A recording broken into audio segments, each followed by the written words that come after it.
सभा के सभापति जी, अतिथि जी, प्रमुख अतिथि जी, निर्णायक मंडल, गुरुवर तथा अय कार्यक्रम में उपस्थित संपूर्ण पाहुना के तरफ से प्रणाम करे छी। आई के अय कार्यक्रम के विषय हमर संस्कृति, हमर पहचान के बारे में हम अपन दुई शब्द बोले चाहे छी। ई मौका दिए के लेल हम मिथिला विकास कोष के तहे दिल से धन्यवाद करे छी।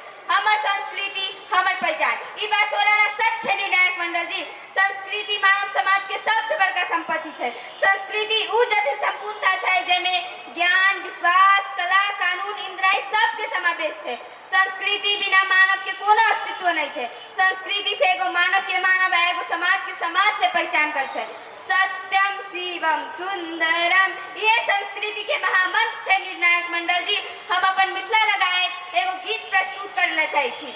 हमरा नीको नहीं लागे छै हो, हमरा नीको नहीं लागे छै दिल्ली आसाम चलू चलू चलू चलू यौ सखी अपन मिथिला धाम, चलू चलू यौ सखी अपन मिथिला धाम। आई के मतलब ई छै निर्णायक मंडल जी कि विश्व के कोनो कोना में चल जेबै त अपना सबके अपन मिथिला धाम के याद अवश्य आएत। अपन मिथिला धाम के संस्कृति, एकर रीति रिवाज अपना सब कहियो नहीं भूल पाबै।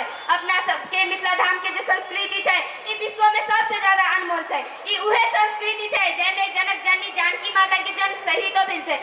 जब वहाँ अपन संस्कृति के नहीं भूलनो त अपना सब की अपन संस्कृति के भूल जाय छौ। अपन सबके रीति रिवाज चले कि अपना सब बड़का के पाँव छू के आशीर्वाद लिए पर चले, उनकर आदर सम्मान करे पर चले, अपना से छोट के माया प्रेम करे पर चले, उनकर मदद करे पर चले, अथवा जय मिथिला में माता पिता के भगवान स्वरूप माने चले। अभी वही मिथिला में देखे जाए तो माता पिता के वृद्धाश्रम में रखे की नीक बात है निर्णायक मंडल जी? अवश्य नहीं है। जय मिथिला के शान धोती कुर्ता गमछा पकड़े रहे, अभी वही मिथिला के शान के जीन्स वेस्ट लगा के सब मिटा रहा है की नीक बात है? नहीं है। अपना सबके अय मिथिला के शान के और आगा लेके जाए पड़ते। अपन सबके मिथिला के भाषा मैथिली हम अइला क्षमा प्रार्थी कि हमरा शुद्ध मैथिली तो बोले अभी नहीं, चला कि जब हम 3 साल के रही छी तो हमरा बोर्डिंग स्कूल में पढ़वे ला पठा दिए जय में सिर्फ अपन राष्ट्रीय भाषा आ अंग्रेजी भाषा के उपयोग कर छे, अपन मैथिली भाषा नहीं बोले दै छे। अइला हम तय दिल से क्षमा प्रार्थी छी। अंतिम में हम अपन एगो कविता सुनवे ला चाहे छी। मन पड़े छै पावन तिहार में अलगे उमंग, खेल कूद करू सखी संग, कखनो आंगन कखनो दलान, मन पड़े छै अपन पहचान। मन पड़े छै मिलजुल खेलू संगी साथी, आम गाछ पर डोल अपाती, खूब खाए चलो आम लताम, मन पड़े छै अपन पहचान। मन पड़े छै छोट पैघ के छौरा छौरी संगे खेले टिकटी गोरी, हरा गेल संगी साथी तमाम, मन पड़े छै अपन पहचान।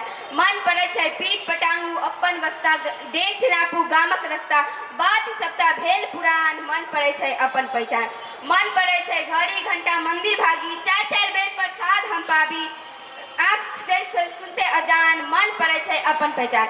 ई के मतलब ई छै निर्णायक मंडल जी कि अपन पहचान तो सबके मन पड़ी होते, मगर उ पहचान के अभी इंटरनेट के वजह से अपना सब अपन मिथिला में ला नहीं सकी छी, अपन संस्कृति के भुलाइत जाय छी। अंतिम हम ई कहला चाहब कि अपन संस्कृति के एहन दर्जा पर अपना सबके लेके जाए के चाहिए जे कि अपन सबके रीति रिवाज, अपन सबके भाषा, अपन सबके पोशाक सबके सम्मान मिले, सबके दर्जा मिले। अपन देश के लागी हम कहना चाहे छी जय नेपाल, जय नेपाली, जय मिथिला, जय मधेश। धन्यवाद।